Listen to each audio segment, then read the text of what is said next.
Without a doubt, assassinations can change the course of history in mere seconds. From Tsar Peter III to Peter Stolypin, Russia is no exception when it comes to these types of attacks. Yet, the survival of an assassination attempt has major implications as well, as a point on the timeline where a major figure could have died, but did not. In 1891, Tsarevich Nicholas, just 3 years before he would become Emperor of Russia, experienced a deadly attack while visiting Japan. Since the early 18th century, it had been a Russian tradition to send the heir of the throne on a trip around the globe to gain insight into foreign societies and politics. In 1891, Tsar Alexander III organized a trip for his 22-year-old son, Nicholas, that would take him around Southeast Asia and season him as a strong head of state. The plan was for Nicholas to end his trip in Vladivostok to celebrate the inception of the Trans-Siberian Railroad, which stretched across the vast Russian Empire. On his trip, Nicholas toured breathtaking historical sites in Southeast Asia and hunted big game such as elephants and alligators. His visit to Japan was the most important, however. Both Russia and Japan had conflicting interests in China and Korea, and the Japanese intended to use Nicholas's visit as a way to improve relations between the countries.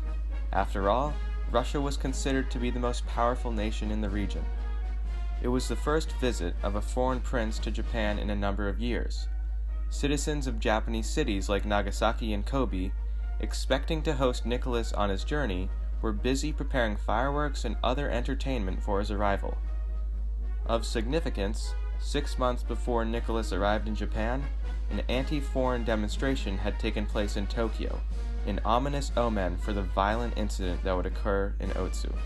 On May 11, 1891, Nicholas, accompanied by Japanese Prince Arisugawa Takehito and Prince George I of Greece and Denmark, toured the town of Ōtsu while on their way to Kyoto, the capital of Japan during the times of the shogunate. An entourage of 50 rickshaws carrying the Tsarevich's friends and Japanese police officers followed him. As they left Ōtsu, one of Nicholas's escorting police officers who was standing on the side of the road, Suda Sanzō, suddenly unsheathed his saber and dashed towards Nicholas. Sanzō swung and aimed for his neck, but Nicholas ducked, causing the saber to strike his forehead. The first blow left Nicholas with a 9-centimeter scar on the right side of his forehead. The attack would not be fatal, but was the cause for more frequent and extreme headaches later in his life. Sanzō tried to attack Nicholas again, but due to conflicting accounts, an accurate timeline of the attack is too difficult to conclude. Some claim that Prince George parried Sanzō's saber or struck him with his bamboo cane, stunning him. Other sources claim that Nicholas dismounted from the rickshaw and fled on foot, followed by a raging Sanzō who was only subdued when 2 of the rickshaw drivers tackled him to the ground.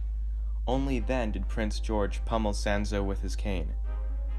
Others say that Sanzō attempted to flee but was captured by 2 rickshaw drivers and then taken into custody. Overall, it is certain that 2 rickshaw drivers assisted in restricting Sanzō. Nicholas was at first rushed into a local kimono shop to receive immediate medical aid and later was transported to Kyoto. After refusing treatment from a Japanese doctor, Nicholas received care from Russian doctors aboard the cruiser Pamiat Azova, docked in Kobe Harbor. The prince recovered remarkably quickly after stitches were used on his forehead and was not incapacitated in the slightest. Both the world and the Japanese people reacted strongly to the assassination attempt. Nicholas received thousands of telegrams that wished him a speedy recovery while he was on the Pamiat Azova. Fearing animosity between Russia and Japan due to the incident, Japanese Emperor Meiji rushed to Kobe to meet Nicholas. After all, 6 Russian warships accompanied Nicholas on his trip, and Japan's navy paled in comparison. They met on May 13th, and Emperor Meiji wished Nicholas good health. Emperor Meiji hoped that Nicholas would stay in Japan and continue his journey, but his father, Tsar Alexander III, ordered his return to Russia immediately. Emperor Meiji and the Japanese ambassador to Russia vigorously urged the Tsar to allow Nicholas to remain in Japan, but it was no use. The Japanese did not want to lose face due to a brutal assassination attempt, and as a result, all facets of Japanese society united to show respect and support for Nicholas. Accepting responsibility for the lapse in security, Home Minister Saigo Sugumichi and Foreign Minister Aoki Shuzo resigned.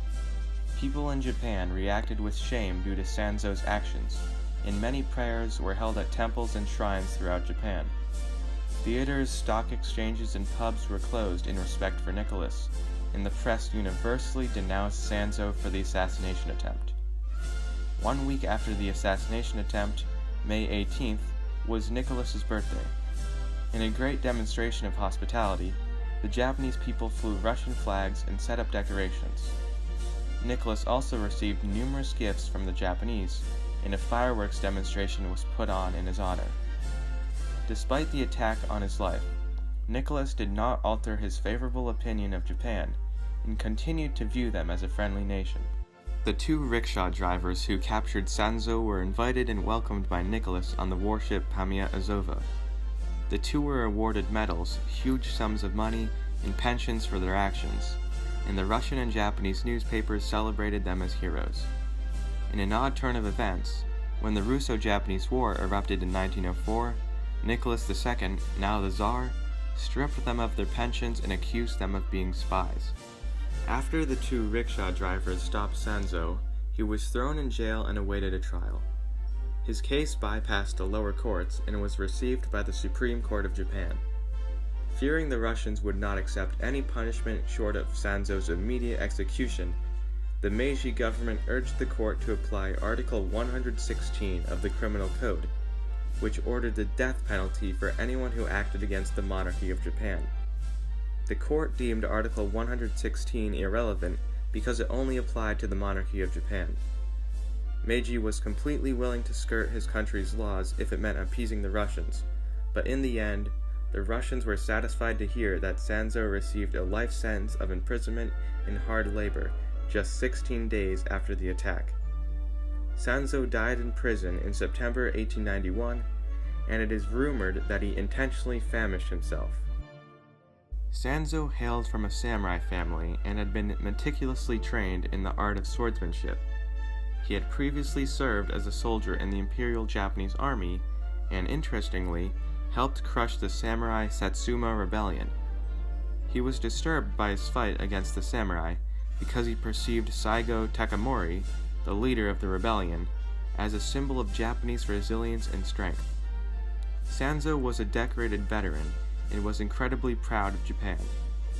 Sanzō's motives are dubious, but it is likely that, as a devout Japanese nationalist, he wanted to expel all foreigners from Japan.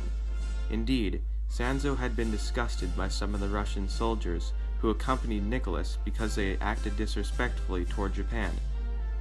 Sanzō also could have suspected Nicholas and the Russians of being foreign spies, plotting an invasion of Japan.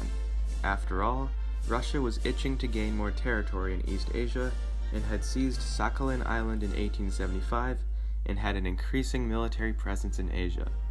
It would be unfair to overlook the importance of the Trans-Siberian Railroad within Sanzō's motive, as one of the railroad's main functions was to quickly transport Russian troops to Asia to fuel Russian expansion.